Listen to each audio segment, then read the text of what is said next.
तो मैं उस टाइम बीए सेकेंड ईयर में थी। मैं चंडीगढ़ यूनिवर्सिटी से प्राइवेट कर रही थी। तो उसके साथ साथ हमारे यहाँ स्कूल है जीसस सेवियर स्कूल, वहाँ पे मैं टीचर थी।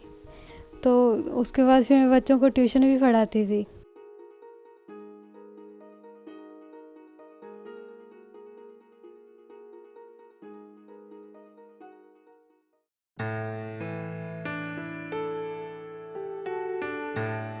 जैसे ही मैंने दरवाज़ा खोला ना, वो लड़का सामने खड़ा था, उसके हाथ में जग था।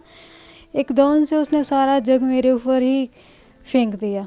तो ज़्यादा एसिड मेरे फेस के ऊपर ही गिरा। आंखें मेरी उसी टाइम बंद हो गई थी, मुझे उसके बाद दिखा ही नहीं। उन्होंने सारी स्किन थी जो मेरे फेस की, वो सारी एसिड से काली फट गई थी। काली फट के ना गलने लग गई थी। उस टाइम इतना पेन होता था कि इतना हालत ख़राब है, इतने गहरे ज़ख्म हैं, और वो सुनते ही नहीं थे।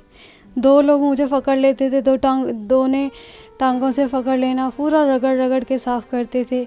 मैं इतना चिल्लाती थी कि मेरे पेन हो रही है, कोई या तो मुझे बेहोश करके करो या कोई पेन किलर दे दो।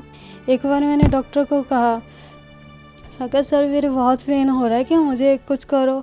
वो कह रहे हैं, उन्होंने कहा कि अभी तो शुरुआत है, ये तो तुम्हारी शुरुआत है, अभी तो तुम्हें बहुत सहना पड़ेगा। वो बात करते थे तो लगता था कि जैसे कि पेशेंट नहीं है, कोई जानवर है, ऐसे ट्रीट करते थे।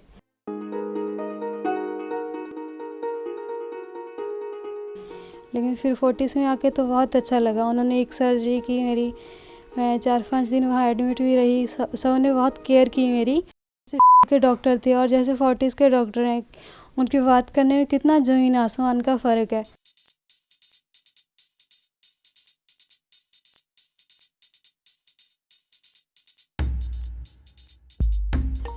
तो जैसे डिस्ट्रिक्ट कोर्ट में 10 साल की सज़ा सुनाई थी, जब मुझे पता चला कि उसको 10 साल की सज़ा हुई है, तो मुझे लगा कि 10 साल की सज़ा तो बहुत कम है, क्योंकि 3 साल के बाद ये फैसला आया था। 3 साल तो निकल गए थे, 7 साल बचे थे।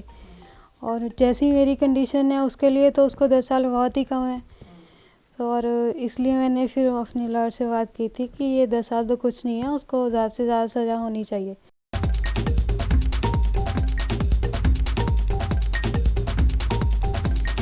तो मैंने सोचा कि मुझे दिखता नहीं है, मैं 4 कदम भी चल नहीं पाती थी, अकेले कैसे हैंडल करती, अकेले कैसे रहूँगी वहाँ। पहला तो मैं मानती हो नहीं थी। ये तो मानी ही नहीं, ये तो कह रहे हैं कि तुम नहीं कर पाओगी ना, तुम कैसे रहोगी। तो मैं कहा नहीं, मुझे जाना ही है। घर में सारा दिन कुछ करने को था ही नहीं, सारा दिन खा लिया बैठे रहे। मुझे लगता था बस एक ज़िंदा लाश के जैसे, और सिर्फ खाने के लिए ही थोड़ी जी रही हूँ। तो देहरादून जाने के बाद ही मुझे पता चला कि कैसे कैसे आगे पढ़ना है। तो देहरादून जाने के बाद ही मैंने बीए फाइनल में दोबारा एडमिशन ली थी। तो 4 साल के बाद फिर बीए फाइनल की मैंने। उसके बाद फिर अभी बैंकिंग के एग्ज़ाम दे रही हूँ, एमए कर रही हूँ, वहाँ से कंप्यूटर कोर्स किया। और आगे तो सोच रही हूँ स्टडी कभी छोड़ूंगी नहीं, कंटिन्यू करती रहूँगी।